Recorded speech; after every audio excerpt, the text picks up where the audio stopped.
অবশেষে এক সপ্তাহ পর আমার বাইশটা সাকসেস। ও আজকে এক সপ্তাহ মিশন, ও এক সপ্তাহ মিশনে আপনার হচ্ছে যে এই যে স্মৃতিসৌধের ভিতরে এক সপ্তাহ আপনার ধরে এই মাছটা ধরার জন্য এক সপ্তাহ ধরে ঘুরতেছে।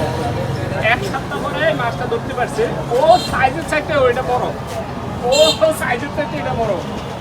মানে বসিতে এই যে বসিটার মধ্যে ও এর আগে কয়েকটা বসিটা ইয়া করছে, কিন্তু বসিগুলা ভাঙে গেছে। এই বসিটা অনেক বড় আছে, এটাতে আটকাইছে। অনেকদিন পরে ওর সফল হচ্ছে, ভালো লাগতেছে মাছটা দেখা। মাছটা সাইজটা মাশাআল্লাহ একদম পাক্কা সাইজ। আমার বাইশটা আমরা দিতে পারো দেখতো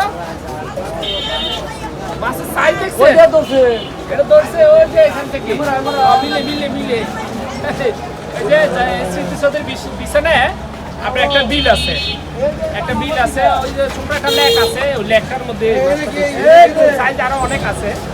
মাঝে মধ্যে বাইরে ধরে এই বিশাল বড়। তবে এটা কিন্তু বাজে খাবার খায় নাই, এটা বিল একদম ইয়ার তো পানির স্বচ্ছ, এটা খাইতেও টেস্ট হবে। যদি কোনো এটা খাইতে এটা চামড়াটা ভালো করে ছিলানো যায়, বা চামড়াটা যদি ভালো করে ছিলানো যায় তাহলে এটা খাইতেও খুব টেস্ট লাগবে, স্বাদ লাগবে। ভাবছি যদি কোনো কেউ নিতে চান বাগা দিয়ে দিমু, জবাই দিমু নাকি কাজ বেশটা জবাই দিমু ওটা জবাই দিয়া বাগা দিমু গরু মাংসের মতো। সেই সাইজ সাইজ দেখছে, অসাধারণ সাইজ। এটা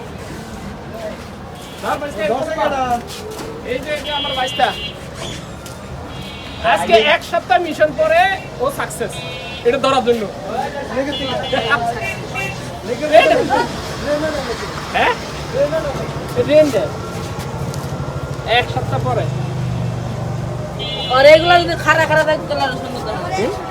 হ্যাঁ মাশাআল্লাহ, এটা এখনো জিন্দা, কিন্তু এটা কিন্তু জিন্দা, এখনো জিন্দা, এটা মৃত না, এটা এখনো জিন্দা।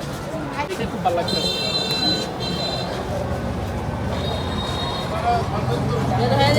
ওই লড়াই